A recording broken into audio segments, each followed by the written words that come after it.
Hi everybody, welcome to the Lexus Virtual Classroom here at Northside and Westside Lexus in Houston, Texas. My name's Melissa O'Connell. I'm your Lexus Technology Specialist, and today we are exploring all things 2022 Lexus ES. If you're new to the Lexus Virtual Classroom, make sure to check out the index that's in the description of the video. If you're on a desktop, you'll click Show More. Otherwise, if you're watching this on a mobile format, look around the title of the video for a drop-down arrow, and then you'll be able to open up the video description and see the time-stamped index. That's going to allow you to jump through to different sections if that's your viewing preference. Although we're focusing on the 2022 model year ES, you will see some footage and images from previous model years where applicable, just to make sure that I could cover all of the features that are available for this vehicle. For the 2022 model year, there are not major changes to the ES, but the changes that have been made are pretty awesome. The biggest, of course, is the redesign of this dash, bringing the entire display closer to the driver and giving you touchscreen operation. Some other key changes: blind spot monitor and rear cross traffic alert are now standard equipment. If you have buttons on the left side of the steering wheel, they've been moved up for easier access and operation. Lexus Safety System Plus 2.0 from the previous model year has been upgraded to Lexus Safety System Plus 2.5. What that means is that you now have intersection turn assist, emergency steering assist, and all-speed dynamic radar cruise control with curb speed reduction. You'll see some other details as we move through the vehicle, like additional USB-C ports under the armrest, and then 2 more USB-C ports for the rear cabin passengers. The signature grille design has been updated, and it now has a gunmetal finish. The standard bi-LED headlights have been updated, and there's a new optional premium triple beam headlamp that offers increased light distribution on the road at night. There's some interior trim changes and color changes as well, so make sure to speak to your sales associate at your Lexus dealership so that you can get the ES with the package that you prefer. Iridium Silver and Cloudburst Gray are our new exterior colors, and Nebula Gray Pearl, Silver Lining Metallic, and Atomic Silver have been discontinued. And it's all about the details with Lexus, and the ES is no exception. You'll see a more compact motor operating the power trunk lid. That's going to help reduce weight and give a little bit more space for cargo. And then under the hood, the engine cover has been updated with additional sound absorbing material to enhance engine sound isolation. That just means it's going to be even quieter in the cabin of the new ES. It's always a good idea to be aware of the location of the parking sensors. You'll see them on the front bumper and grille. Parking sensor location on the rear bumper. So those are going to beep at you when you get too close to something. Generally, they activate at about 3 feet away, and you'll have an indication on your dash as well as the beep. You want to make sure that you always have your smart access key with you. That is how you lock, unlock, and start the vehicle from inside. You can also open the trunk with just a push and hold, and you have a vehicle alert button or an alarm. If you're still using this panic button to locate your vehicle in a parking lot, go ahead and change over to the Lexus App. The Lexus Remote feature is now inside of the Lexus App. If you are getting a new Lexus vehicle, you'll have a trial period for Lexus Inform Remote. And that comes with the ability to locate your vehicle in its last parking place. So let's go ahead and practice using smart access to lock and unlock your Lexus. Make sure that your key is in your pocket or your bag. Any door handle that has an indentation means it is equipped with smart access. So if you put your hand in the door handle and just make contact, Those side mirrors will open automatically if the auto feature is on your vehicle and engaged. So my hand in the door handle, driver's side door, is just unlocking my driver's door. If I want to then open the rest of the vehicle, I would need to hit the unlock button inside, or because we have smart access on all 4 doors on an ES, I'm able to just touch the inside door handle of the back doors and I've opened the entire ES. Another option for unlocking the entire ES from the driver's door handle is to just leave your hand in the door handle for a few more seconds. Check this out. Driver's door, and that additional beep has let me know that the entire ES is now open. That's also customizable. So if you wanted to program your driver's door to unlock the entire vehicle, you can do that in settings in the system in the car. We talked about being able to power open the trunk on the ES. If you have a power trunk feature, you're going to see the push and hold button. If it's not power, it's going to just pop open and then you can lift it manually. But on this vehicle, if we push and hold, you'll hear a beep. It's going to power open. Or if the trunk is equipped with a kick sensor, you can kick to open and close.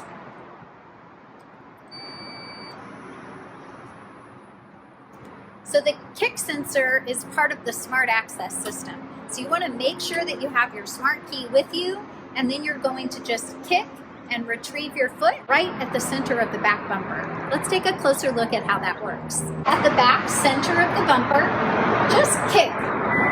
Step back, you'll hear a tone, and the trunk will power open for you. When you're finished loading or unloading in your cargo area, just simply kick again, and then it will close.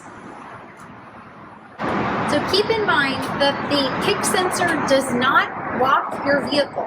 So if you need to walk away from your vehicle, you want to either lock on your smart key or with the indentation on the door handle.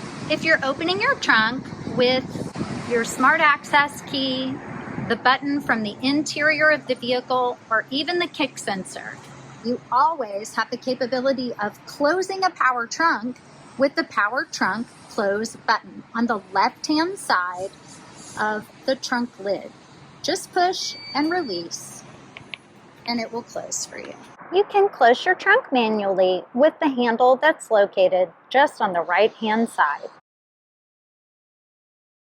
Taking a look inside the trunk, make sure that you are aware of your front mount for your license plate on the front of the vehicle. This is required in many states, so do not discard.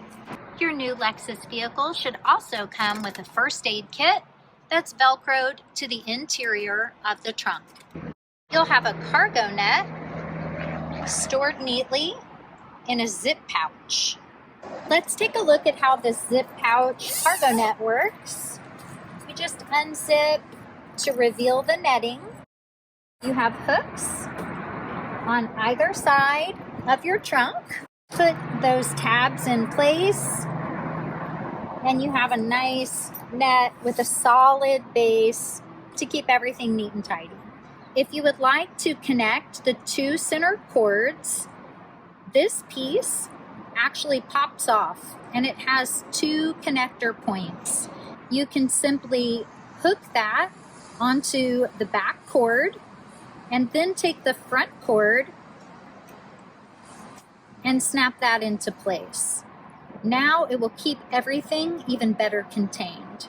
If you need to access the tools or the spare tire area, you want to always put away your cargo net and completely store and remove the pouch.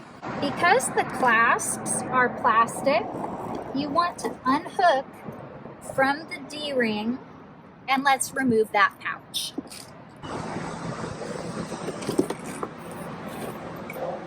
Now we have access to the cargo area. You're going to remove the carpet mat or simply fold it back.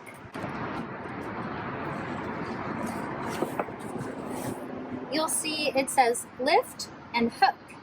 That lets you know that with this hook, you can clip into place right at the top, and then it keeps your hands free to be able to access the tools and the spare tire.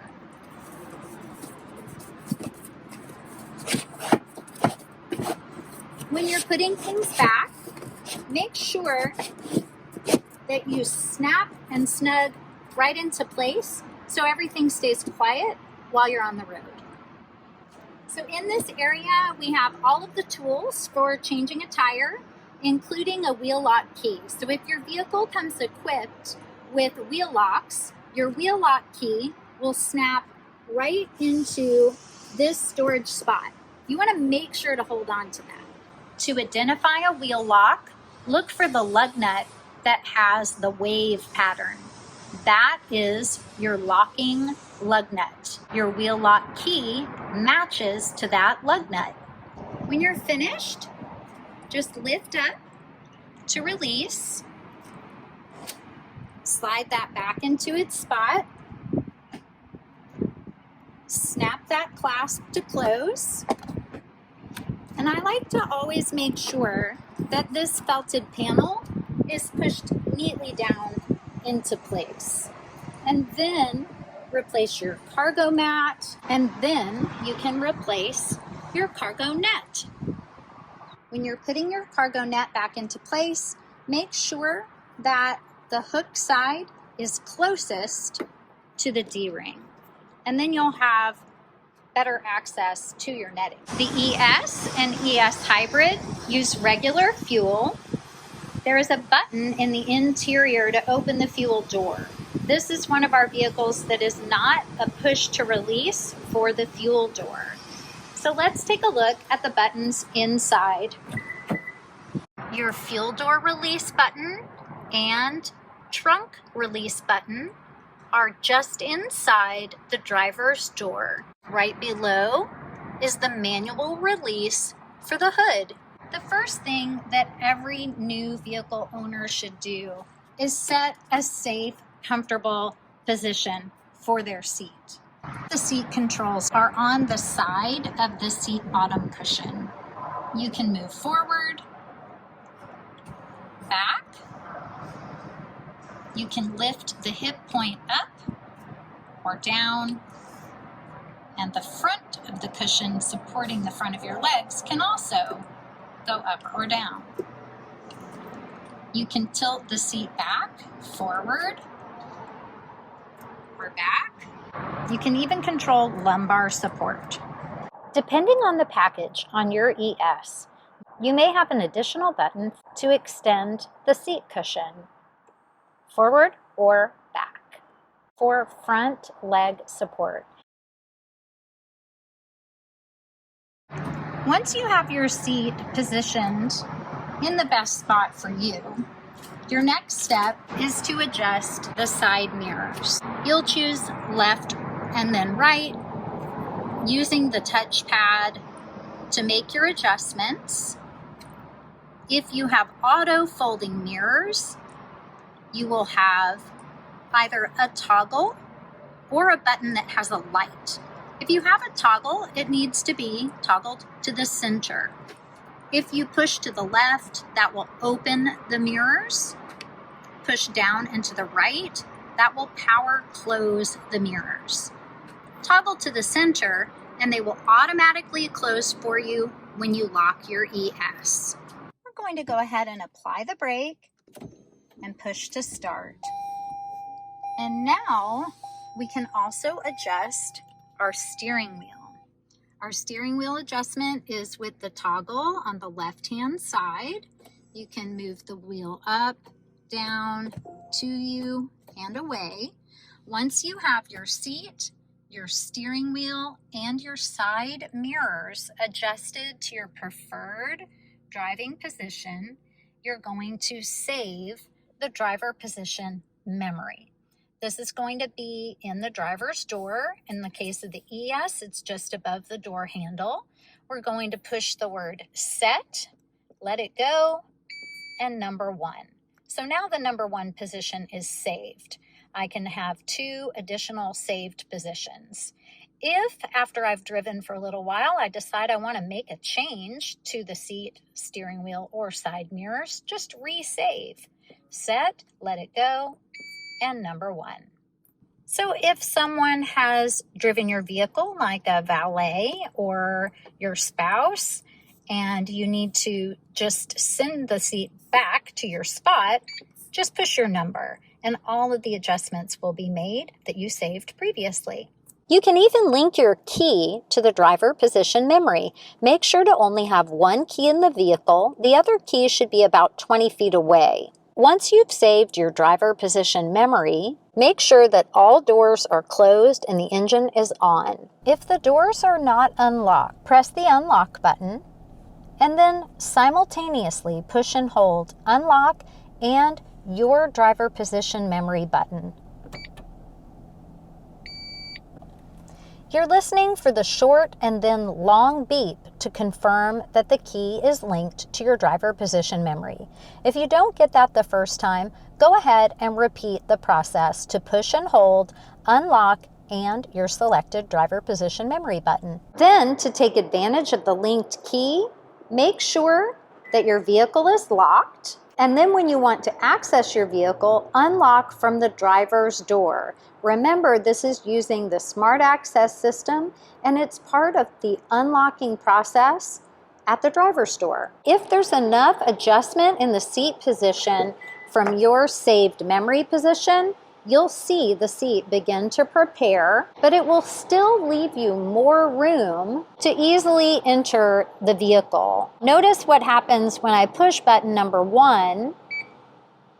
Then it will continue moving the seat to my saved position. You don't have to even worry about pushing your button. Just click in your seat belt and the seat will complete the adjustment for you. If your ES has a panel of buttons on the left-hand side, you may have buttons with features and some that are blank. If you have a blank button, it just means that there may be a feature available in another area that's not on the package on your vehicle.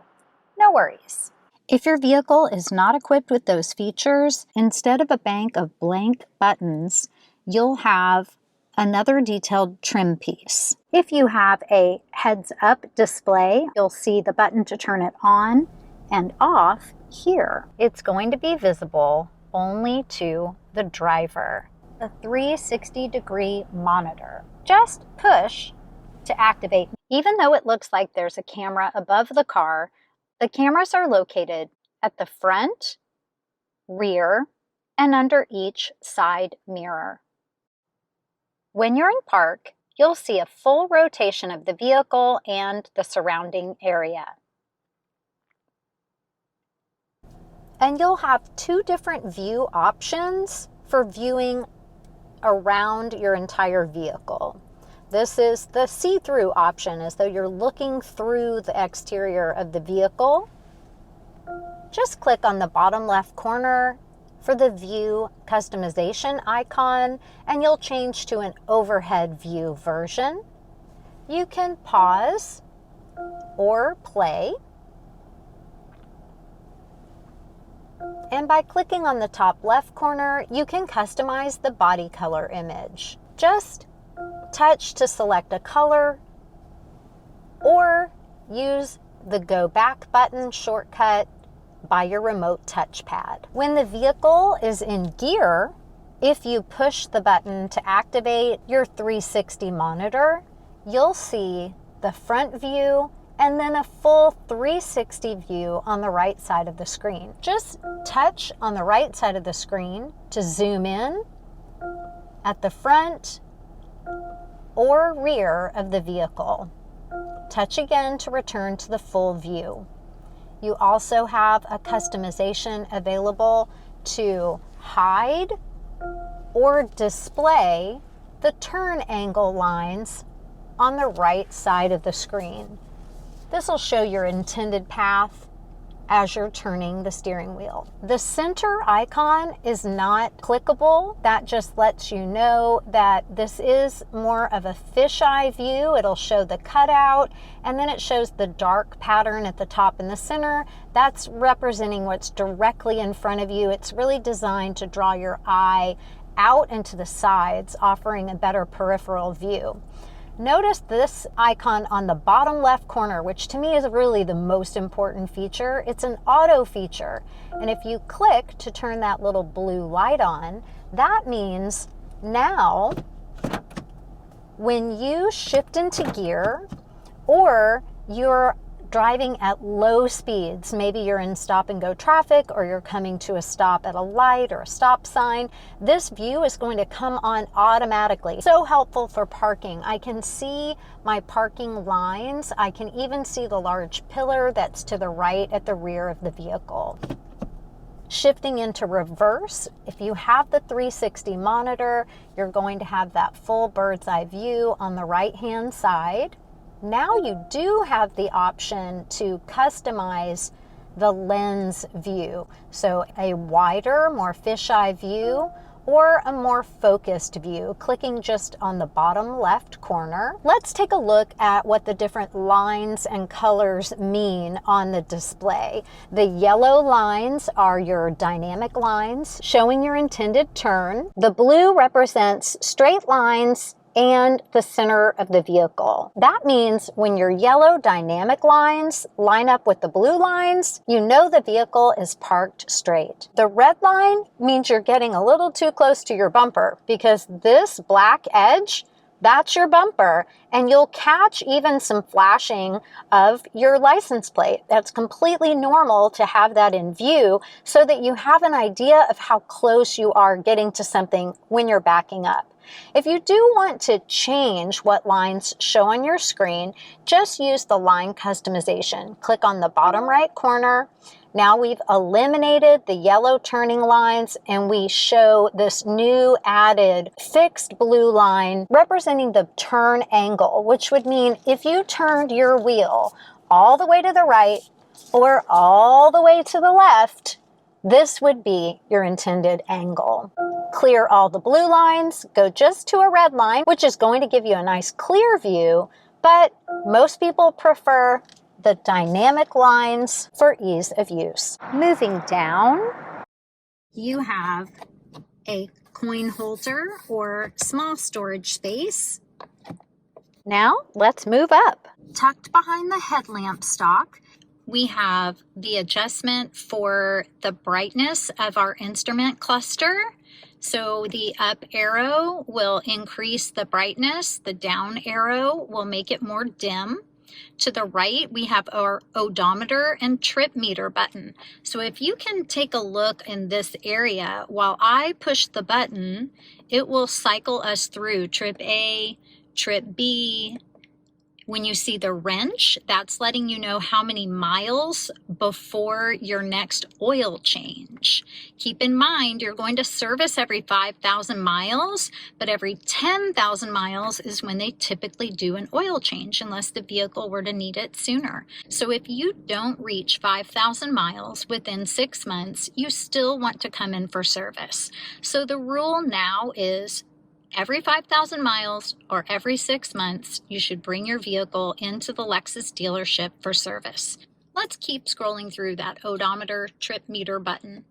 Your next screen is blank. So if you ever get into your vehicle and you don't see your mileage, don't panic. It doesn't mean it's gone away. It just means it's been turned off, because that's an option. Push again and you'll be back on odometer, showing the overall miles for the vehicle. Trip A and Trip B can be cleared if you're tracking mileage for work, for example, or if you're tracking mileage on a trip. Just push and hold. It will zero out. You can only do that on Trip A and Trip B. Your headlamp stock is located on the left-hand side of the steering wheel. On the end, you'll see a button to push. A simple push of the button on the end of the stock will turn on your automatic high beams. If you push the headlamp stock forward, you'll manually engage your high beams. For everything to remain in auto, make sure low beams are selected to auto and high beams are selected to auto, and then just keep the stock in the neutral position. If you have a circumstance where you would like to turn all of your lights off, just turn the dial to the bottom where it says DRL off. That means daytime running lights off. We have a parking light or daytime running lights only, and then the manual control for your low beam headlights. This vehicle has a lane change indicator feature where if you just do a soft press, either down or up, you get a certain number of clicks or flashes of your indicator, and that can be customized. If you're turning, you want to click fully down or fully up, and then the stock will release as you come through the turn.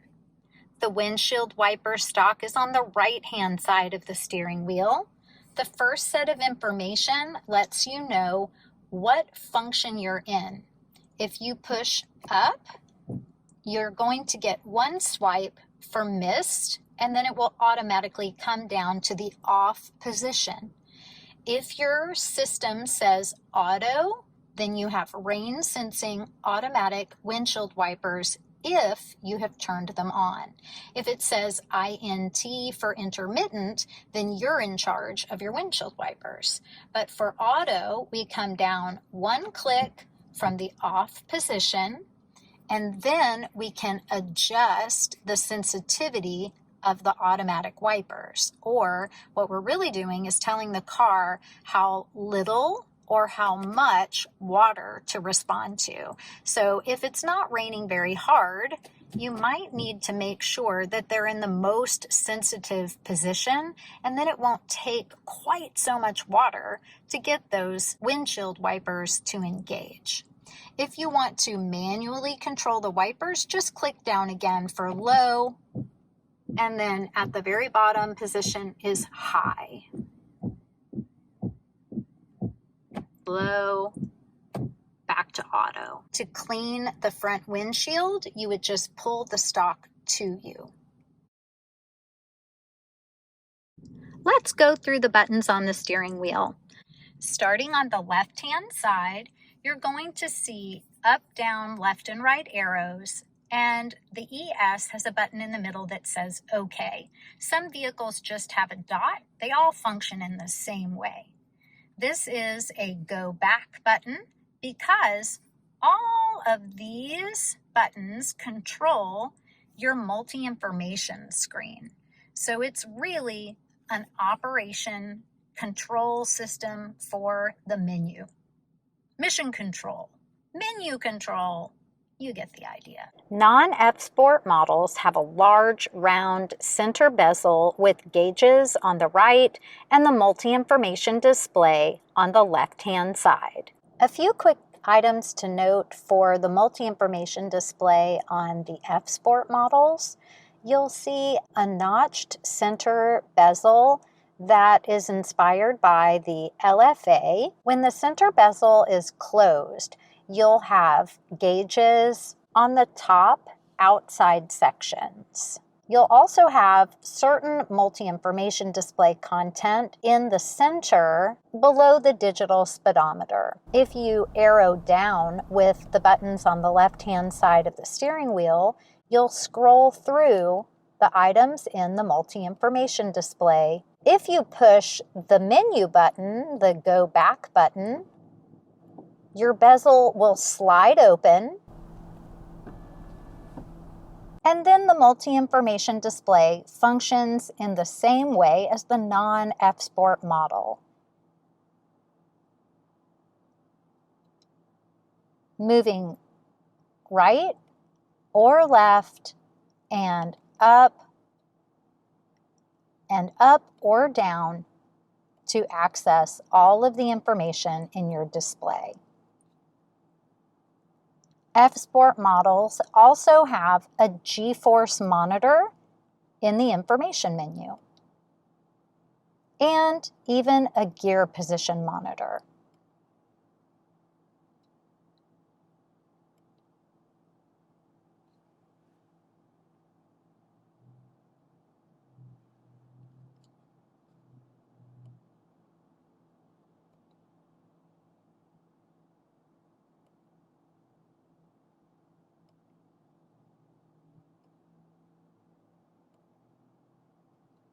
And push the menu or return arrow button to close.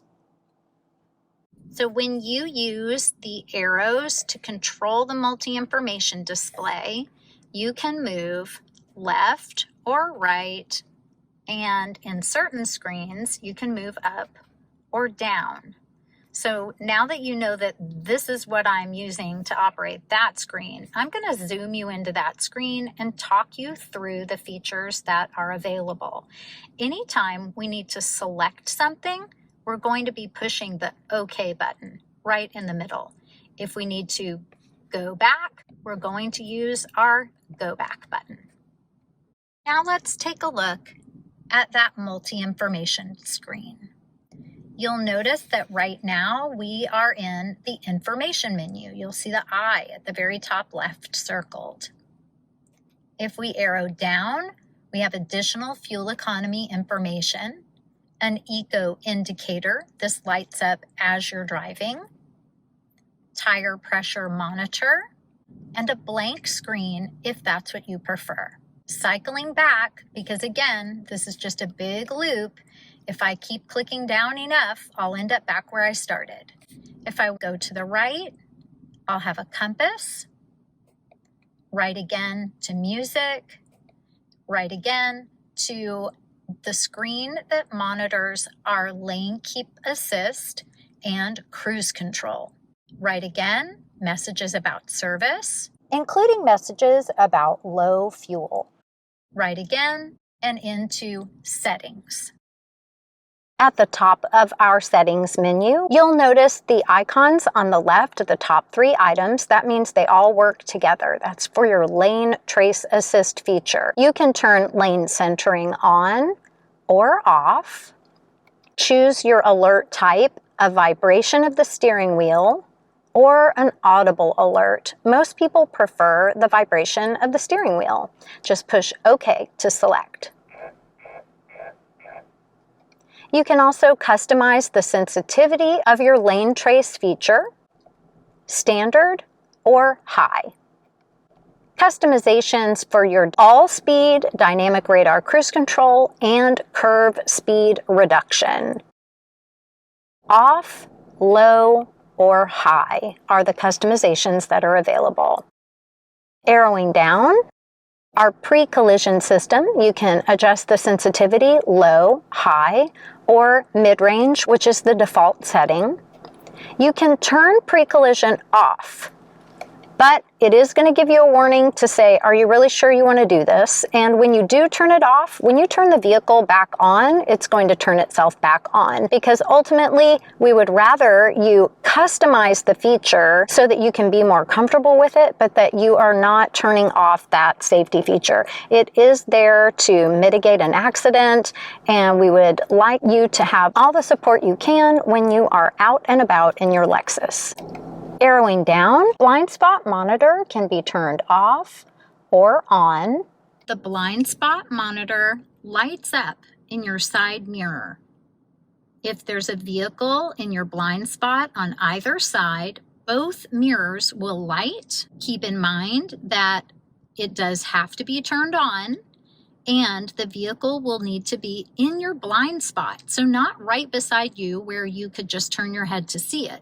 So we want to make sure that you're still using your mirrors and not just relying on all the technology that is there to supplement your mirrors. Coming to Pksa, this stands for Parking Support Alert. Basically, things that beep at you when you're trying to park. If we push the OK button in the middle of all our arrows, we'll open that menu. You'll see parking sensors right at the top.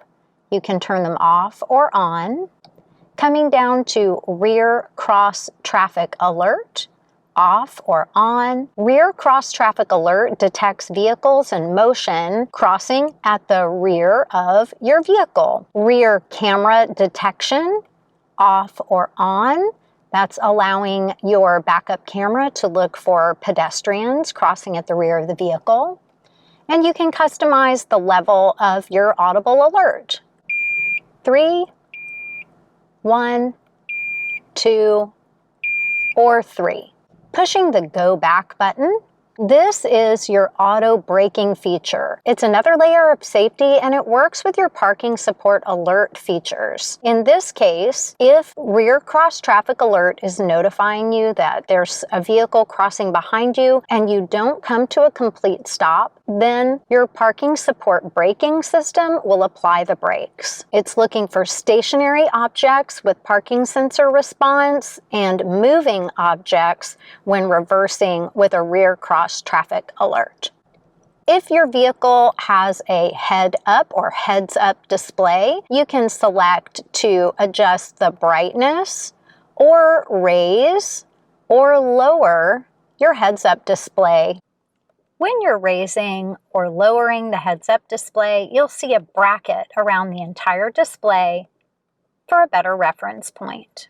Pushing Go Back. There are additional customizations for the heads-up display in another menu, and we'll get there in just a bit. You can customize your units from miles to kilometers. Opening vehicle settings. If you push OK to open lane trace assist, you'll notice that we're actually customizing the sway warning information and the sensitivity for lane trace assist sway warning. We're not turning lane trace assist, the feature, on or off. Your sway warning will engage if you've had multiple lane trace assist corrections in a row. The vehicle is concerned that you might be a fatigued driver. That's what that coffee cup represents. It thinks you might need some coffee. Or pushing Go Back. Blind spot monitor customizations. You can select a dim or bright visual alert. You can also adjust the sensitivity. There are 4 levels of sensitivity. Pushing Go Back. This symbol represents road sign assist. Pushing the OK button, we can come in and turn the feature off or on. We can customize for excess speed notifications, no notification, visual only, or a visual and audible notification. Most people prefer the visual only. And then you would come down and set your notification level. Pushing OK to open and select 1 mile, 3 miles, or 5 miles over the posted and recognized speed limit. Keep in mind that the camera is looking ahead for those speed limit signs, and there are times where it might not be able to see the sign, so you do still want to be on the lookout yourself. Coming down for other signs, stop signs, yield signs, right-of-way signs. Also, no notification, visual or audible. Pushing Go Back. Pushing Go Back again to get back into our vehicle settings. Rear seat reminder. The ES now has a reminder. If you've opened a rear door when you enter the vehicle, you will see a rear seat reminder pop up on your display when you turn the vehicle off and you're exiting the vehicle. Just an additional safety feature for rear cabin passengers. Heads-up display, additional customizations. You can choose to have the tachometer section either blank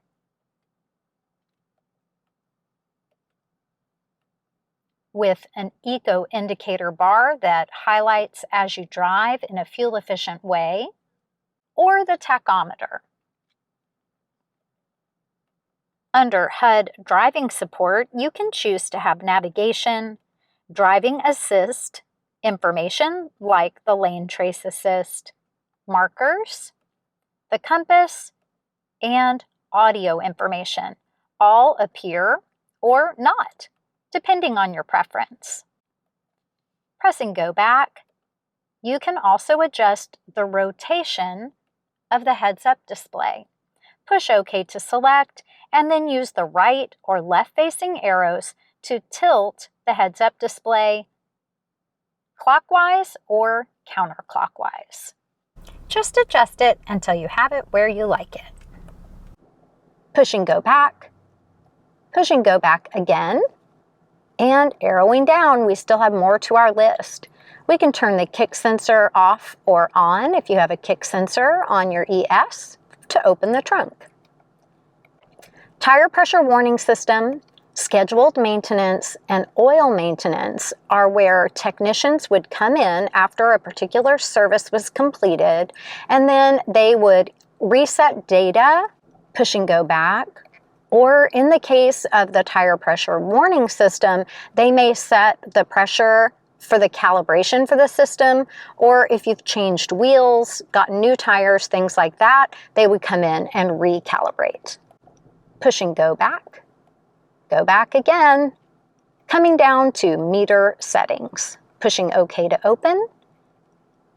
You can change the display language from English, French, or Spanish. Pushing go back. Another place to adjust units of measure. You can choose to have an analog speedometer or digital. You have two drive information screens that can be customized. To make a change, just select Drive Info 1 or 2, select the item that you'd like to change, and then scroll through the list. There's a lot of different items you can choose from, speed-related items, time, how long has the engine been running, the range. Most people love to have the range on their first drive information screen. That lets you know how many miles you have left on the tank of gas that you have. Then you can push go back to exit the menu, go back again to exit meter settings, and now arrow to the right to see your customization. There's the drive info screen that we have now changed to the current bar type for fuel economy and the range, how many miles are left on the tank of gas. Shortcutting by pushing the left arrow button, push OK to open our meter settings again, and then you could customize drive info 2 if you'd like. Arrowing down, you can change from a 12-hour to a 24-hour clock if that's your preference. Pop-up display, you can allow certain items to pop up or not pop up, turn-by-turn navigation, telephone calls, audio operation messages, volume operation messages, and that brightness display that we saw earlier when we were adjusting the brightness of the lights on our instrument cluster.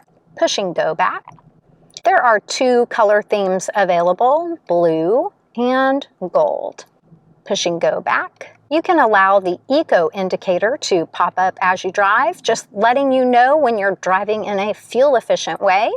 And then you can restore the default settings if you prefer. Just click default settings and tell it yes.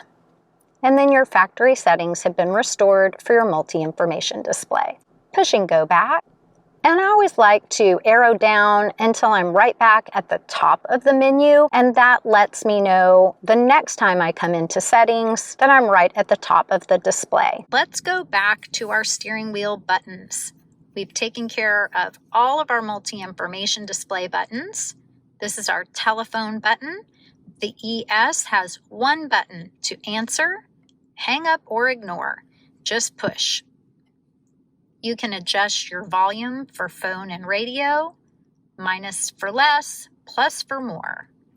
Your voice command or talk button, you can give commands for the radio, navigation, Bluetooth telephone, all right with a touch of your button. The first time you push the button, it will give you an opportunity to do a voice training. Before you start, consider viewing the available video tutorials or voice training functionality. Select the Do Not Tell Me Again option if you do not want this reminder again, or just push the talk button to continue. The tutorials and training will always be available from the voice settings menu. Will it explore voice commands more in just a moment. For a deeper dive into voice commands with your Lexus, make sure to check out this video.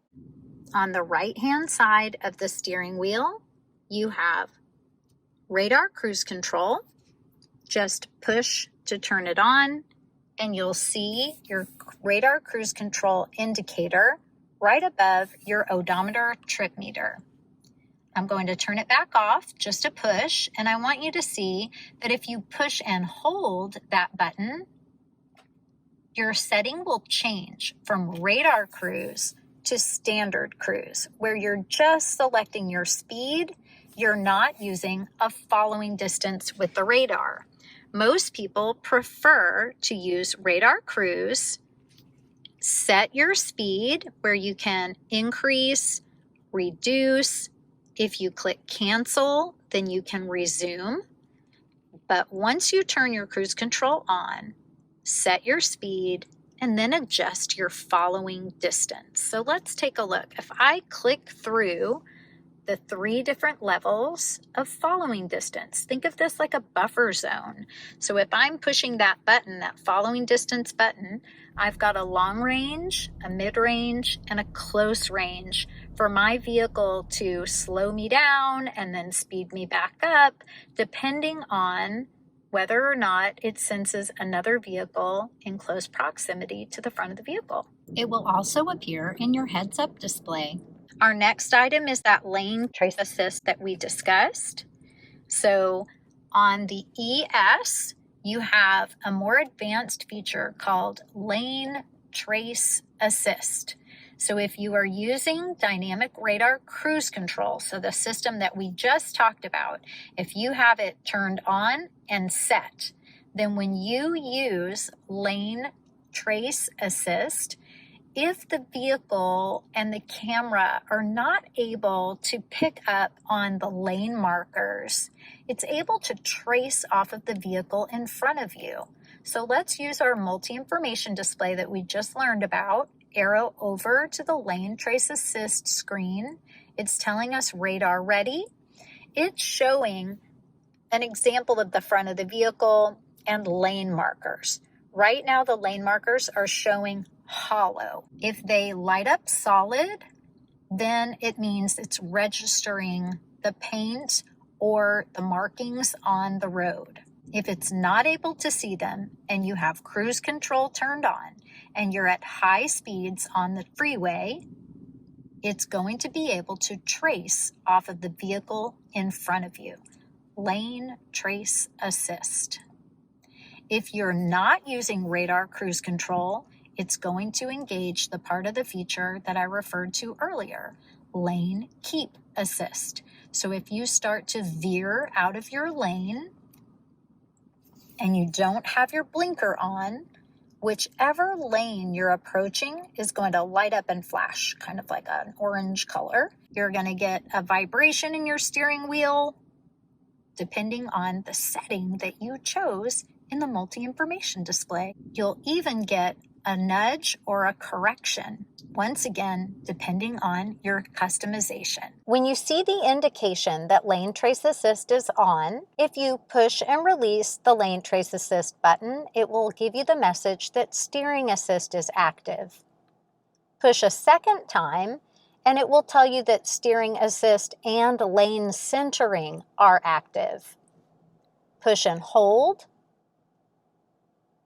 and Lane Trace Assist will turn off. Push and release to turn the feature back on. The last few buttons on the right-hand side are for our sound system. So you can move through left and right arrows that will take you through your radio presets. It'll scroll you through tracks depending on what type of audio you're listening to.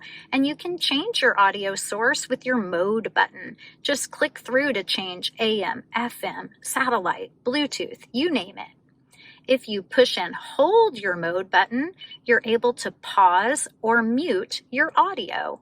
Push and hold again to resume.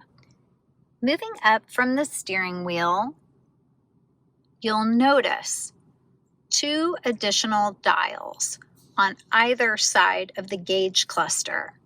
These are right within reach of the driver. Their position was designed by race car drivers. The whole goal was to minimize movement for the driver, so you can really easily reach from the steering wheel to the dial. On the right-hand side, you have your drive mode selector. You can turn the dial down for eco, and you'll see the instrument cluster light up in blue. Turn up for sport, and you have red. There's also a notification on the large screen as well. If you push the dial in at the end, we go to our normal mode, and so all of that lighting turns off. The drive mode selector affects throttle response. So if you dial down to eco, when you give it gas, it's going to try to help you be not quite such a lead foot. It'll help you to have the best fuel economy possible.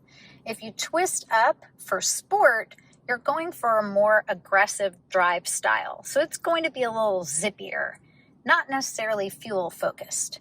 When you turn the vehicle off, if you're in sport mode, when you turn it back on, it's actually going to automatically default to normal mode because of fuel economy. If you're in eco mode, when you turn the car off and back on, it's going to stay in eco mode. Same with normal. Eco or normal will stay when you turn the car off or on. Sport will default back to normal mode. Moving to the left, we have the option of turning off our traction control. If you push the button in to turn it off, it's going to give you a message that traction control is off. So we have another item that's here that you may have noticed. These are paddle shifters. You'll see a plus and a minus. So if you want to use the sequential shifter, which is a clutchless manual mode, you would shift up or down by clicking on the paddle shifters. So a right click is up and then a left is down. Sequential mode is accessed by applying the brake, squeeze the release on the gear shift, shift down to drive, which is automatic, and then just shift over to the left and you'll see the S for sequential mode or sport mode light up. You'll also notice a plus and a minus on the gearbox. You can tap up or down on the gearbox to shift gears as well. To move out of sequential mode, just slide it to the right and go back to drive. So most people with an ES are not going to be driving in sequential mode, but just know that you can. If you've gone to sequential mode accidentally, which can happen, just go ahead and slide it back to the right. That can happen even when you're driving along. If you accidentally go into sequential mode, just push it back to the right. No need to panic.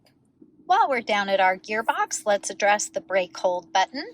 Our automatic parking brake or emergency brake, located under our engine start stop button, that's engaging for us every time we put the vehicle into park. This holds our foot brake. So you do have to have your seatbelt on. So make sure, click it or tick it, shift into drive, then you can push the brake hold button. When you push the brake hold button, you're going to see that green means the feature is turned on. The yellow-orange color means it's actively holding the foot brake. So take a look. Right now, my foot is on the brake, but if I release, the system has taken over and the system is holding. So if I needed to drive, if I tap on the accelerator, so let's say I want to move forward, when I come to a complete stop, so I am putting the brake on right now myself with my foot, but because I have brake hold turned on, if I let go after I see that yellow hold it means it's going to take over and hold the foot brake for me. This can be really helpful if you're, stuck at a train or something like that and you don't want to just keep applying the brake yourself. But if you forget that you have it, don't worry about it. Cup holders on the ES. Up front, we have a couple of neat little details. You can fold up to reveal a deeper space. If you push, then the little shelf comes down to make it more shallow for smaller cups. You have a cup holder up front, a smartphone holder here. This isn't a charger or anything, but you can just slip the smartphone in. You have 2 USB ports right here, and these USB ports are how you power Apple Carplay. You do want to be plugged in with an actual authentic data certified cord, so it's always a good idea to go with a genuine Apple cord. Same thing for Android Auto. You can put your phone here and make sure to connect with a data certified cord. Plug into the USB ports right here in the center console. If you want to close things up, just gently push. CD player, single CD, eject, pause and play are going to be on the screen. We've got the buttons to control the heating and ventilated seats. The first push is going to go to automatic. That means it's going to choose what needs to be turned on based on the temperature inside the cabin as well as the temperature outside.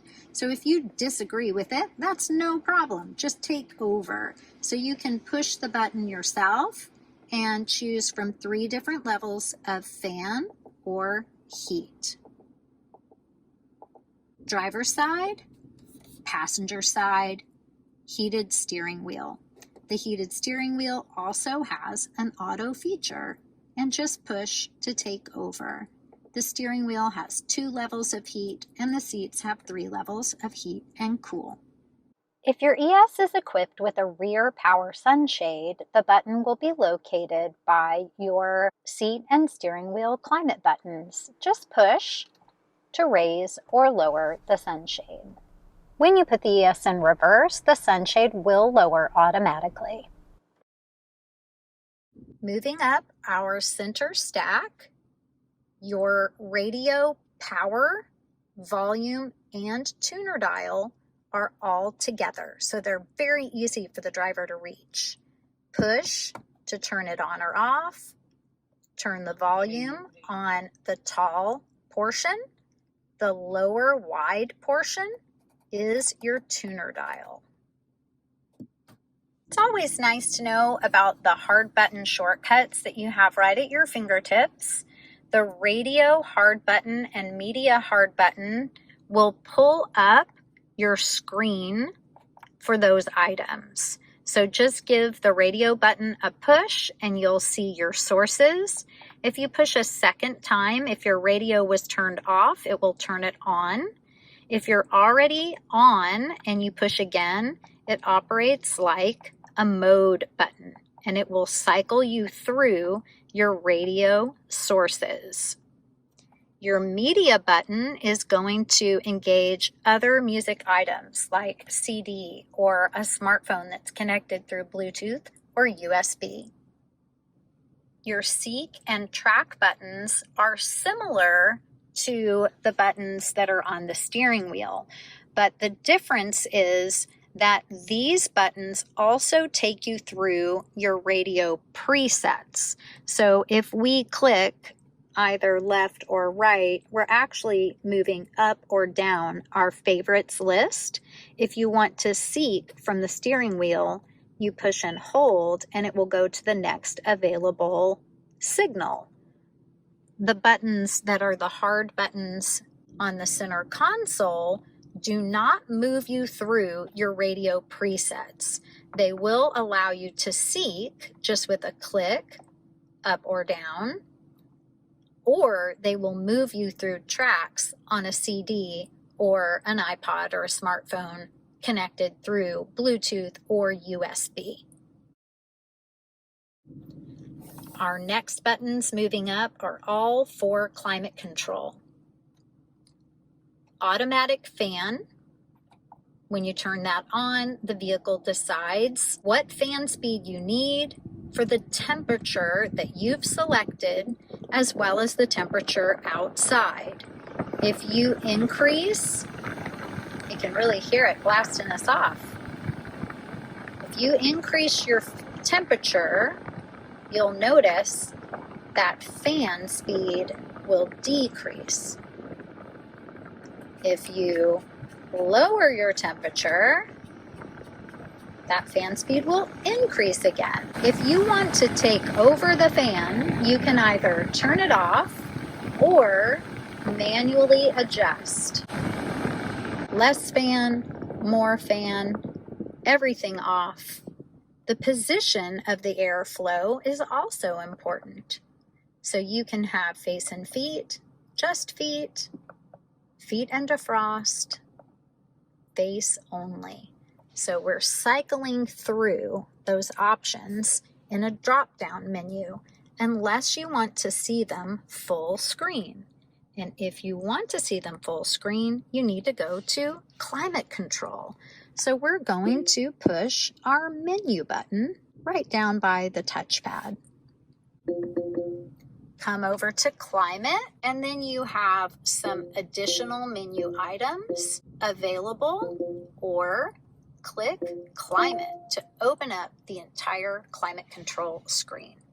So as we cycle through, you can see where the air is flowing so that you're comfortable. Front defrost, rear window and side mirror defrost. Where's your air coming from? Recirculating air, outside air, or we have the option of auto. Now you'll notice right now it's not turning on, and that's because I don't have the fan engaged. Once I've engaged the fan, then it will let me select auto.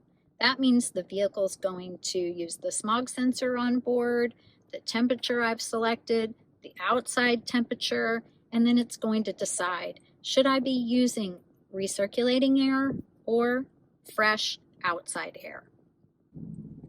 We reviewed the hard buttons for seating and steering temperature adjustment. You can also take care of it right on the screen. If you'd like your Lexus to take charge of all of it for you, you can turn on the Climate Concierge. If you have the Climate Concierge turned on, you will see an indicator just to the left of the Lexus logo.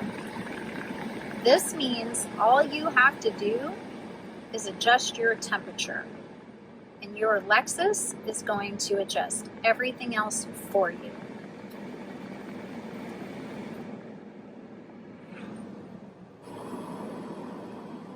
All I'm doing is adjusting that temperature.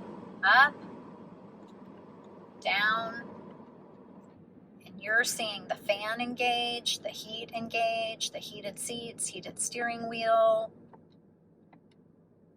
and that Climate Concierge will maintain all of those settings for me.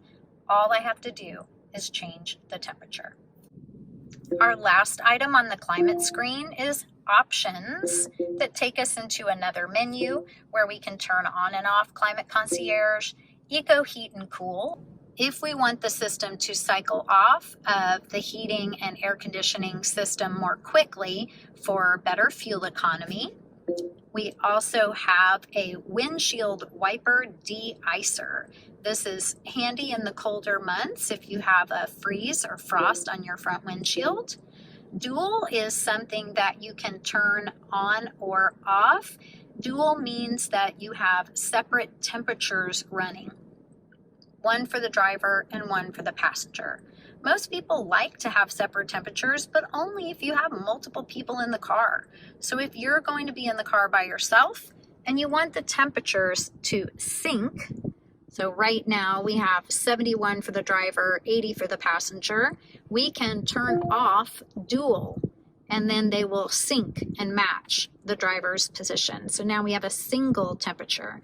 If the passenger makes an adjustment, dual turns on automatically. It's not going to interfere with the driver's temperature.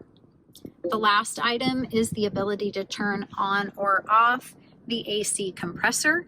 Depending on where you live, you're going to want to leave it on and let it condition the air and pull moisture out of the air. Definitely in Texas, we need it on. To clear out of options, you can push front. You'll notice that there's an additional menu item right at the bottom. There's a little double chevron symbol and it says setting. That is controlled with this button, the double chevron additional menu item button. Give it a push and you'll see those controls that you saw in the options menu. So it's just another way to get there. Climate Concierge, auto for the fan, off for the fan, and when we have things turned on, you'll have your AC compressor, dual, and again, eco heat and cool. Now, the easiest way to turn dual off is actually with this side menu. So all of the icons on the right-hand side of the screen can open additional screens. So if we click on the screen for climate control, you'll see all those controls that we were looking at previously. They're just condensed into a smaller size, but you've got your dual button right there. So if we want to sync up and go to a single temperature, just select dual or deselect dual in this case. To go back to our full screen map or to make any item full screen, just click on the bottom right hand corner and it will push everything away and open up your full screen nice and easy. Let's identify all of the icons that are on your navigation screen. The top left corner is your compass. It's also how you change the map orientation.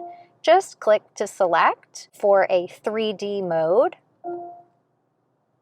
a 2D with north held at the top of the screen. And that means that the map is not going to turn as you turn, but the symbol that represents your vehicle will turn in the direction that you're traveling. And then the most popular view, which is a two-dimensional view facing the direction that you're going. So the map will turn as you turn. Here's our shortcut to the search menu. Map options to turn on and select point of interest icons. Allow traffic information to show on screen, like we're seeing here. Green, it's moving. Yellow, it's slow, and red, it's bumper to bumper. Route Trace will allow you to create your own path as you drive, and it leaves little dots along the screen. This is great if you're in an area that's not mapped well. You can create your path and then follow it back out. And then map data information. Push and go back. And go back again, or press your map button. On the bottom left corner, you can zoom in or zoom out. You can also zoom out or in with a pinch-pull motion on the touchpad or on screen. Pull your fingers apart to get closer or zoom in and bring them together to zoom out. This is like raising or lowering a camera above the vehicle, just as a frame of reference. Since we've explored the menu for climate control, let's take a look at other items in the menu. And again, we're just operating from the menu button, the go back button, and the touchpad. Or use the touchscreen if you prefer. This go back button operates your main screen. We've seen a go back button before on the left-hand side of our steering wheel.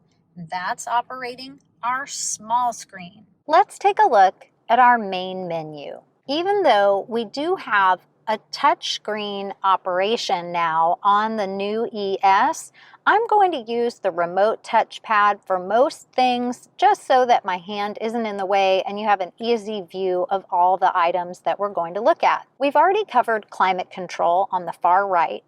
Let's move all the way to the other side and start with our onboard navigation system, destination. If we highlight destination, we can then click right on screen or slide up with the highlighter from the touchpad and shortcut to the search menu, our Go Home shortcut, recent searches, favorites, or contacts that are linked through a compatible smartphone.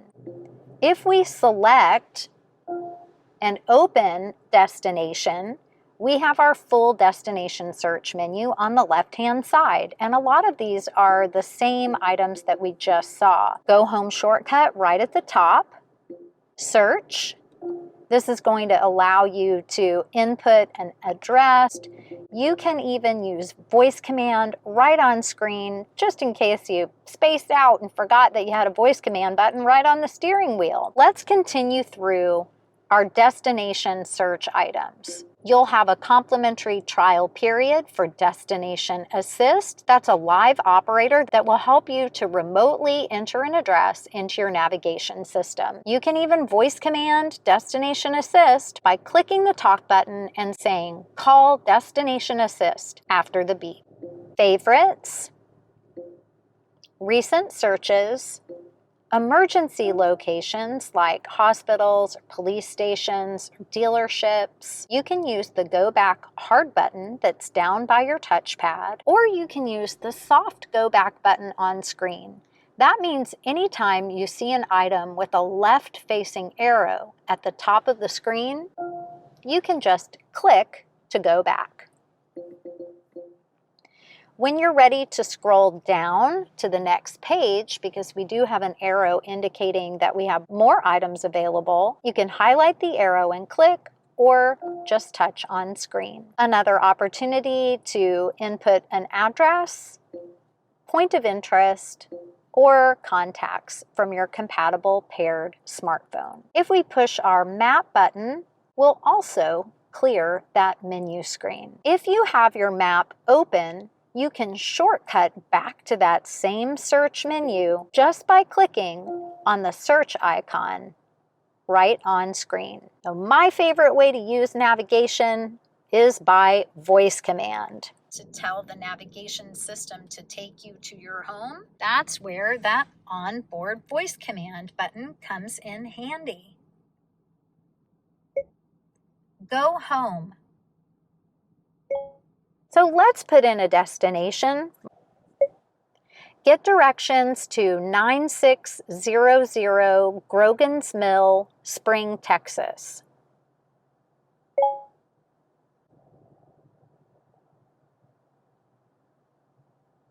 Here is the address I found. Would you like to go there? Yes.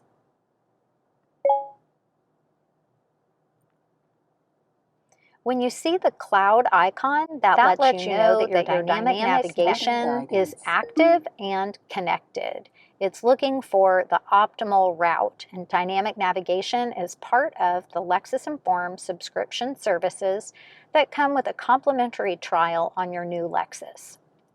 You can review 3 different route options: quick, short, and alternate. And your dynamic nav is going to confirm the optimized route. You can use the Go Back button by the touchpad or on screen. You can come to edit your route, add a destination, delete a destination, or most importantly, set your preferences. When you set route preferences, they're going to hold and apply to future routes as well. If you would like your ES to allow freeways, make sure that Avoid Freeways is turned off. If you would like your vehicle to allow toll roads, turn off Avoid Toll Roads. And the same for restricted roads, seasonal roads, ferries, and border crossings. Once you've customized the route preferences, just click OK to return to your previous screen. You can view a turn list, click OK to launch the route, or just start to drive. Please proceed to the highlighted route, then the route guidance will start. You'll notice arrival time estimations on the lower left-hand side. And now you'll see that we have some additional icons. Route options will appear once you have a route in the system. You can view a route overview, the view on our previous screen, confirm your route type or choose a new route, and another spot to select and customize preferences. You can mute the audio for your navigation system right on screen. When you're ready to cancel the route, you can either click on the X or cancel by voice command. Cancel route. Route canceled. Nice and easy. Coming back to our main menu. We've already reviewed some of our audio information, but let's take a closer look at these on-screen soft button shortcuts. Once again, you can highlight your main item, which in this case is audio, and then you can either click on screen or highlight and select the item that you want to shortcut to using your touchpad, or use the touch screen if you prefer. Sources are available at the top. You can even choose to reorder the sources if you have a preference for how you'd like to access your content. Coming to presets, and you'll see your preset list on the right-hand side. You can click on the slide bar and then just slide your finger along the touchpad. Click again to exit. You can click on the arrows to move through. And you'll notice that you have the option of 36 total presets that you can save in any order. So you can mix and match AM, FM, satellite, whatever you prefer.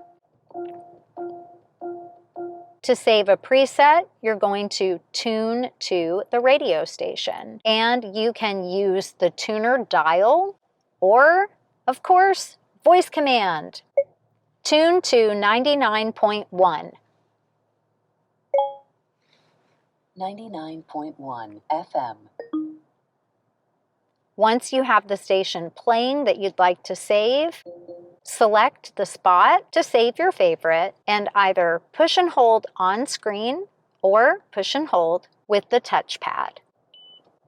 And then you can continue to save other favorite radio presets. To play a station once you've saved it, you can either click with the touchpad or on screen or voice command.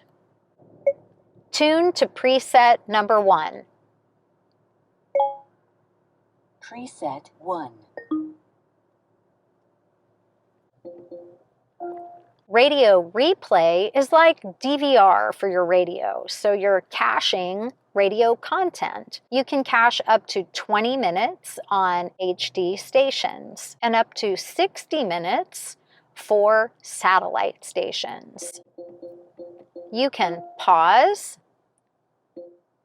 Once you have cached content, you can even rewind, come back to live, jump ahead, fast forward, or return to your original saving point. A really cool feature about satellite radio is that it has the capability of starting your content at the beginning of a song, and that will happen automatically. Coming down to station list, you're able to see stations available by genre for AM, FM, or satellite, or select all genres, and then all stations, and then scroll through the list.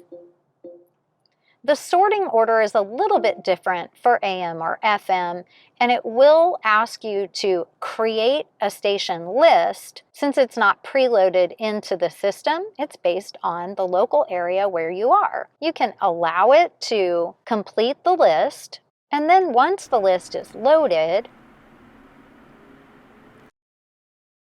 then you'll be able to view available channels, available stations for the genres, for the source that you've selected.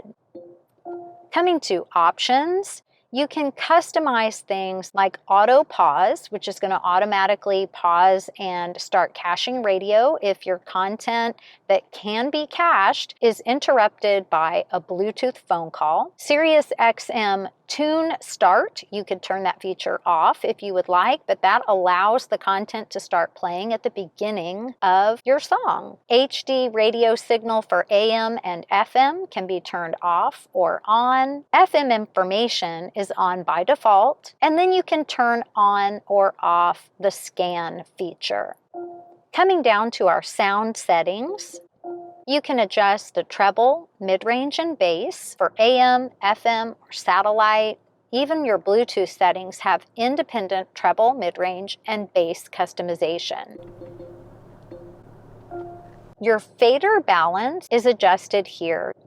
You can choose to have the automatic sound levelizer on or off.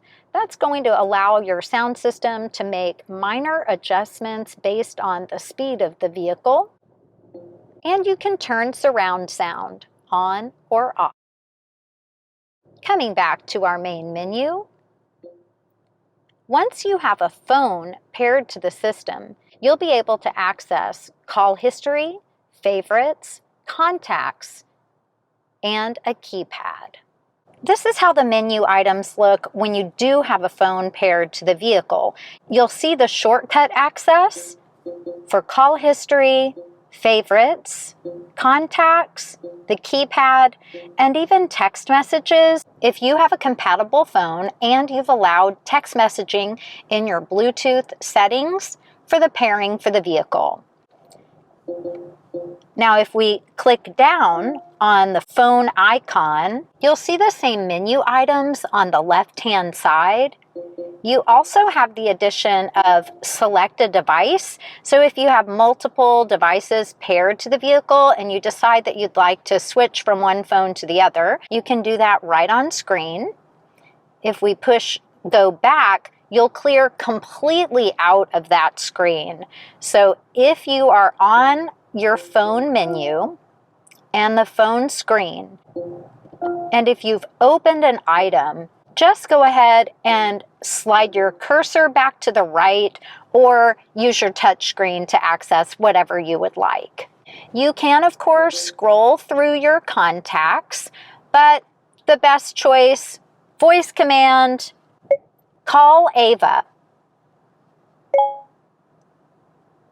Ava has 2 phone numbers. Select the one you want. Texting through the Bluetooth system is not quite as robust as texting through Apple CarPlay or Android Auto, but you can receive texts, and there are some automated replies that are compatible with the system, and it's going to depend on the type of phone that you have paired to the vehicle and the settings and permissions in your device and your device operating system. If you'd like to add a favorite, you're going to open your contact list, select a name, and then just click Add Favorite. And then that contact will be saved to your favorites list. If you've made a phone call and they require you to enter an extension while you're driving, you are going to notice that even if you opened the keypad, it's going to be grayed out. So you're going to enter those extensions by voice. You'll just click and release the voice command button on the steering wheel, and then you say the numbers for the extension that's required. If you're using Apple CarPlay or Android Auto, the keypad might still be accessible depending on the settings and operating system on your device. Let's come back to the main menu. Coming to Apps, With a Bluetooth phone paired to the system, you'll have Lexus Inform App Suite capabilities through your Lexus app. If you need to update, make sure to do so. Once the update is complete, you'll see compatible app information. When you have a phone paired to the system through Bluetooth and you have an active Lexus account login, you'll also see infotainment and communication items available. Select to open. If we come to infotainment, you'll see compatible apps on the screen. Lexus plus Alexa is a feature that is available if you have an Alexa account. You don't have to have a paid Prime account, but you do have to have the Lexus plus Alexa app on your phone, the Lexus app on your phone, and you need to be logged in to both. Coming back to our main menu, projection settings let you know that your vehicle is compatible with Apple CarPlay and Android Auto. When you have your compatible device plugged into the USB port and you've given permission for those items to mirror on screen, you'll see Apple CarPlay or Android Auto appear here. Coming to Info. If you have a hybrid vehicle, you'll see the energy monitor as part of the eco or trip information screen. You can select trip information, history, or come back to the energy screen. You can select traffic incidents from the menu on the left-hand side to get additional information about traffic events in the area where you're driving. You can even take a look at a predictive traffic map that will allow you to look in the immediate surrounding area and project ahead 15, 30, and even 45 minutes into the future. This system is using traffic reports that's either historic or currently reported traffic information. Pushing Go Back. On Lexus vehicles with this type of navigation system, you have a weather feature. This is a feature that a lot of people kind of forget that they have, but once they're really aware of it, they absolutely love it. It's kind of the unsung hero of the information menu. You can see a current forecast, a 3-day forecast that will actually allow you to click into additional days for more information, a 6 and 12-hour forecast, recently checked locations, national or local city searches, and even a Doppler weather map. There's a small amount of zoom capability for the radar, with the plus and minus on the left side of the screen. Pushing Go Back, you can push Go Back again and come to Vehicle Alert History. This vehicle is way too new, so there aren't actually any service vehicle alerts at this time. The e-Owner's Manual is an electronic version of the Owner's Manual built right into the system on your vehicle. You can search by table of contents, keyword, visual, and there are even videos that you can watch right on screen.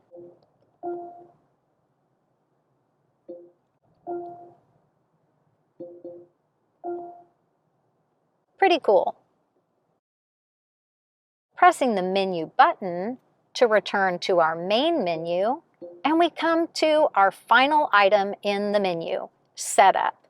If you hover over Setup, you can select Display. That will allow you to turn your screen completely off if you prefer. You can also adjust the contrast and brightness for the general view and the camera view.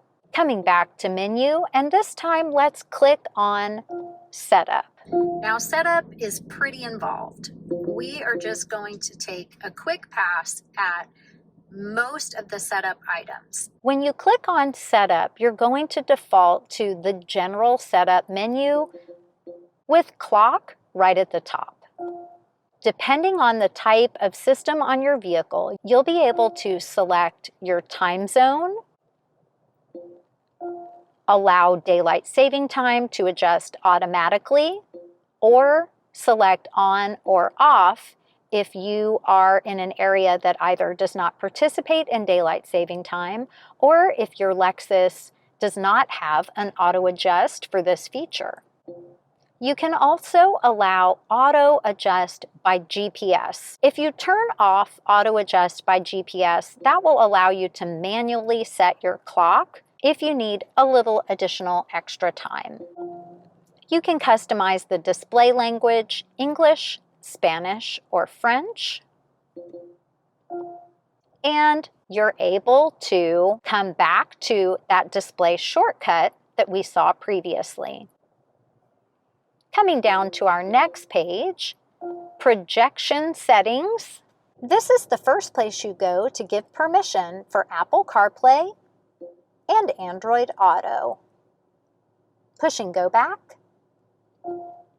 We have another theme customization like we saw in our multi-information display. You can choose blue or gold.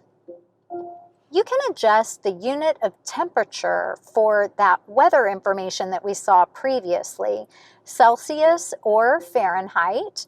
Keep in mind that when you make a change to this unit of measurement, you are only changing it for the weather information. It's not going to change for the temperature readout on the car. That is set from the factory and can't be customized. Another place to adjust units of measurement. Auto change to screen used to be called auto screen change. What this means is, do you want the screen to change automatically? Most people prefer to make a selection for what they want to see on screen and then leave it there. So if you want to be in charge of what's on your screen, make sure to turn off auto change to screen. When it is turned on, let me show you what happens. If we choose to leave it on, and we come to our map screen. Then let's say we wanted to see something on the radio. We push our radio button, and if you don't take any action on the radio screen, after a few moments, it's going to default back to the map. So if that's your preference, then you would want to have auto change to screen turned on. There you go. Coming back to the main menu, back to setup, and we'll scroll back down to our next item. The selection sound, pointer sound, error sound, so if you've landed on something that's not clickable, all can be turned off. Or you can simply adjust the pointer sound volume. Feedback force can be adjusted with 3 being the most sensitive, 1 being the least sensitive, and then off, giving no feedback from the touchpad when you're on a clickable surface. If you're having trouble with the touchpad and for some reason you're just not wanting to use the touch screen, I recommend that you turn feedback force off or to 1, because feedback force will hold the cursor or the highlighter on a clickable surface, and you may feel like you have to work a little too hard to move the cursor. The other thing to do if you're having trouble with the touchpad is to adjust your cursor speed and take it to slow. The default is normal, and if you really get the hang of it, you can go to fast. Most people prefer normal or slow. The multi-touch command can be turned on or off. You can change your keyboard layout style, delete your keyboard history, allow the memorization for keyboard history, or you can turn that off, delete search history, and even delete personal data. If you choose to do delete personal data, you are going to be wiping out any customizations, radio presets, phone pairings, you name it. So make sure you're ready to do that before you do. If there is a software update available for the vehicle, this is where a technician would go to perform that update. And that would include Grace Note database updates and then any software information that they might need. Coming to Bluetooth, and this is where we go to pair a Bluetooth device.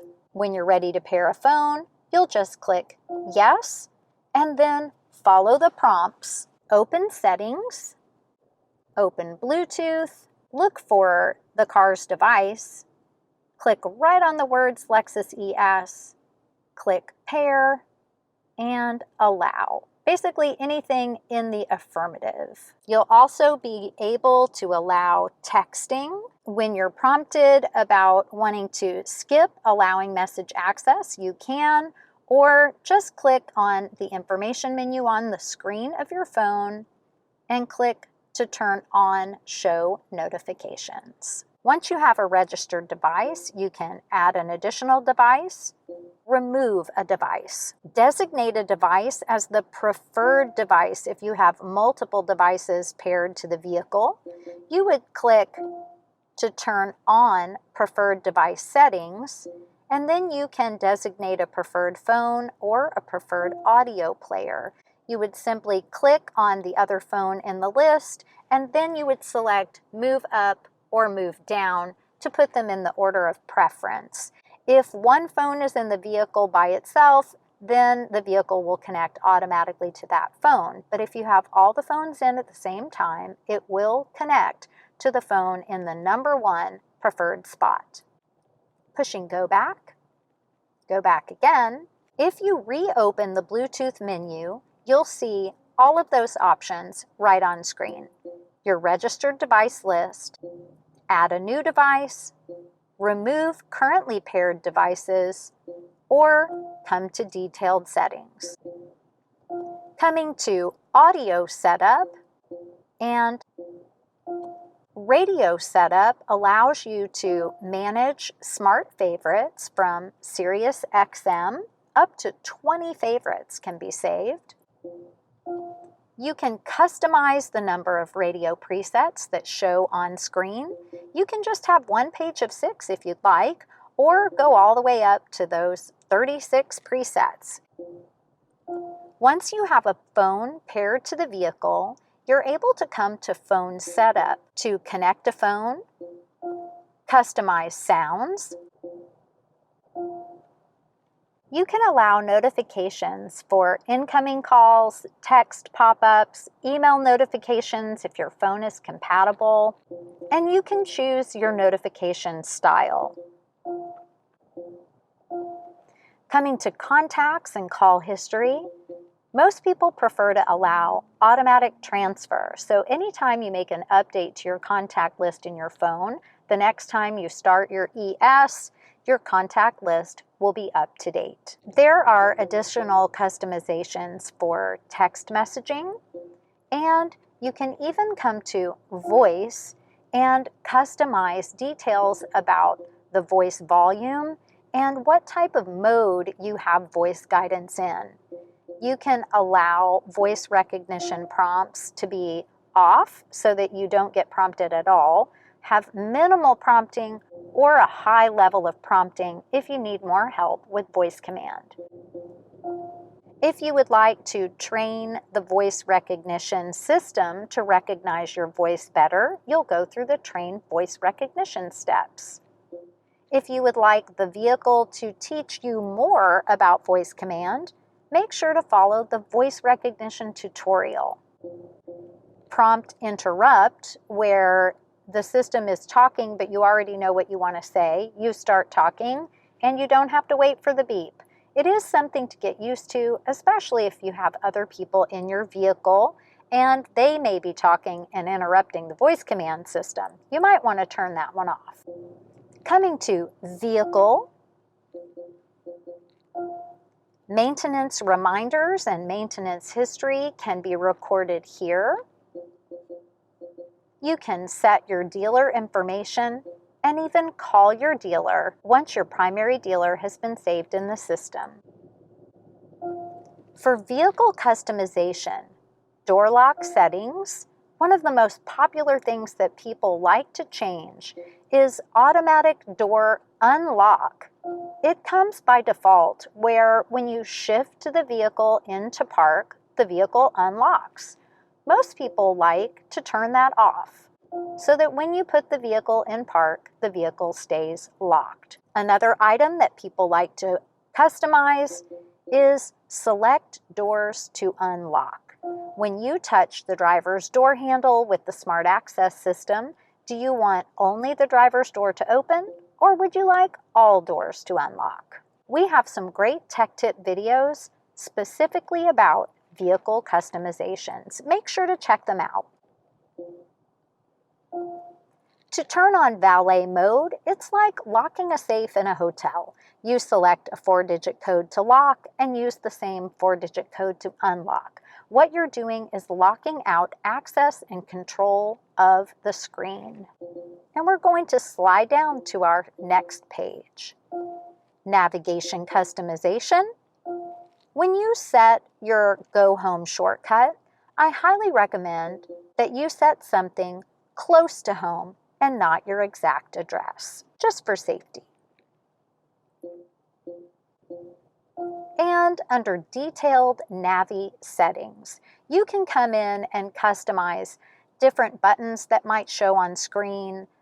And one of the most popular items to customize is to turn off the automatic freeway exit list. This pops up information on the right side of the screen about amenities that are available at specific exits while you're driving. Pushing Go Back. To set up the Wi-Fi on your vehicle, make sure to watch our Wi-Fi setup video tutorial. Turn on your Wi-Fi hotspot and follow the steps to set up your trial or paid subscription. Remember that the Inform app suite content is inside your Lexus app, and it's going to give you a pop-up message telling you that it's using data from your cell phone because it is connected to your device. If you would like to customize the data message to Never Display, make sure to select Never Display. Coming to traffic, you can make customizations to avoid traffic specific to certain routes. Consider your ETA, all right on screen. Data services download source can be from HD radio and the DCM, which is going to give you the strongest signal for data services. Pushing Go Back, and that wraps up our setup menu. Vehicles without native navigation will have a home button on the top left-hand corner of the remote touchpad area instead of a map button. You'll also notice the standard screen size and a customizable home screen layout. It is still a touchscreen operation. Just push the home button to return to the home screen. To customize the home screen, press Menu, come to Setup, and Customize Home Screen. You can choose to change the layout from the current 3-tile layout to another version of the 3-tile layout that just flips the larger section to the left-hand side, or the most popular 2-tile format. Make sure to note that the section that says Navi App Info is not compatible with Apple CarPlay or Android Auto. What you might want to do is select something like Audio and climate rather than the Navi app info section that really is an older technology than you're probably going to want to use on your vehicle. Now press the home button and see the new customized layout. If you'd like to zoom any item to full screen, just touch.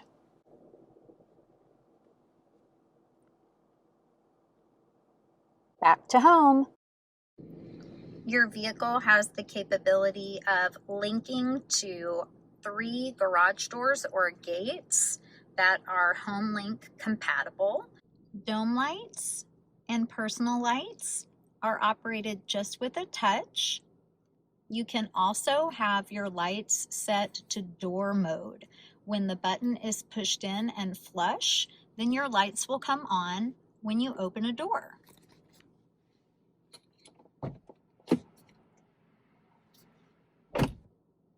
If the button is sticking out, then that means you've canceled that feature. So in order to have your dome lights come on when you open the door, just make sure to push it in so it's flush. Your controls for your moonroof are right here. If you open the moonroof, it will open the glass as well as the shade. You can also close the glass, leave the shade open, and even tuck it back a little farther. The shade is a manual close. And this button that says up and down will tilt the back of the moonroof just to bring a little fresh air into the vehicle. SOS button is under a small cover. Push this to reach an emergency operator. All new Lexus vehicles come with a trial period for compatible Lexus Inform connected technologies. The ES armrest is dual hinged. That means it can be opened from either side.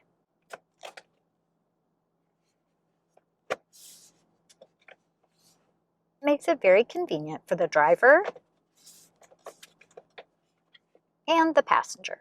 It tilts up rather than back. So if it's closed and you're pushing here to try to slide or open, it's not going to do that. Just press to release and it'll pop open for you. Now, the model that I'm in has an optional Qi charger. This is a wireless charger. It does kind of like a trickle charge, so it's one of the slower ways to charge, but it does a nice job maintaining the charge on your compatible phone. So if your phone does not come with wireless charging capabilities built right in, you might have to look into getting a case for your phone that is wireless charging compatible. It does have to make contact with the pad in order to be able to charge. You can turn that feature off and on with the power button. Once you place your device on it, if it's not fully charged, it's going to turn kind of a yellowish orange color. We've got plenty of space to store other items right in your center console. It's a little hard to see, but inside your center console, underneath your armrest, you also have a 12-volt charger. So your 12-volt charger, your optional Qi charger. And if your vehicle does not have a wireless charger, you'll also have 2 USB-C ports right under the armrest. And then your USB ports that are for Apple CarPlay, Android Auto, and charging are going to be up at the front. Below the air conditioning vents at the rear center console, you still have a 12-volt charger, but the USB ports have been changed from USB-A to USB-C. The ES is equipped with that Latch Safety System for car seats. You just pop off the cover and then you have access to the mount. Your car seat instructions need to be followed based on the car seat manufacturer. So you'll see those attachments on both outboard seats. So the 2 main seats have two attachment points. The center seat does not have those lower attachments. All three back seats do have top tethers for car seats. So you can put 3 car seats or boosters into the back seat of the ES. You just want to make sure that you are properly following the instructions that come with your particular car seat. If your ES is equipped with rear window shades, you'll see the tab for the main window shade right at the bottom.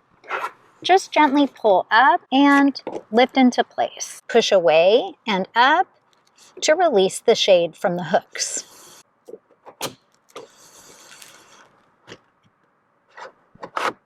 The small section has its own shade. Just pull out and hook into place at the back. When you want to retract the small shade section, just pull away gently from the hook and then slowly let it retract back into its storage spot. In the back seat of the ES, if you pull down on the loop that opens the center armrest, you have cup holders and you have access to a pass-through. The pass-through is for longer cargo that might fit through into the trunk. What you want to make sure of is that if you are valet parking your vehicle, if you have items that are in your trunk, to keep them more secure, you want to lock that pass-through. Let me show you how to do that. Inside your smart key is a metal emergency key. See that? All you have to do is push on the dot where it says push and then release that metal key. This key will lock your pass-through and your glove compartment. And inside your glove compartment is another step that you need to take to secure your trunk if you have items in the trunk that you would like to keep secure and you're valet parking your vehicle. To lock your pass-through, make sure you have your metal key. You're going to really want to hold on to it. You don't want it to fall and get lost in the seating. So hang on to it. Slide that in. You may have to fiddle with it a little bit. It's a little hard to see because it's dark in this area. Then just twist to the right, remove the key, and now your pass-through is locked. Just do the opposite to unlock. Key goes in, twist to the left, remove the key, and now we're open again. So once you lock your pass-through, let me show you the step you need to take in your glove compartment. Looking at our glove compartment, we have the button to release. So right now it's open. Then take a look inside. You have a trunk cancel button. This cancels the functionality of the power trunk. If you push that and it's sticking out pretty far as it can, that means the power operation on your trunk will no longer operate. Whether you have pushed the button inside the vehicle, at the back of the trunk, on the key fob, kick sensor, you name it. If it's power operating, it's not going to function. So if you want to restore the functionality, push that button in, then your power trunk's going to work again.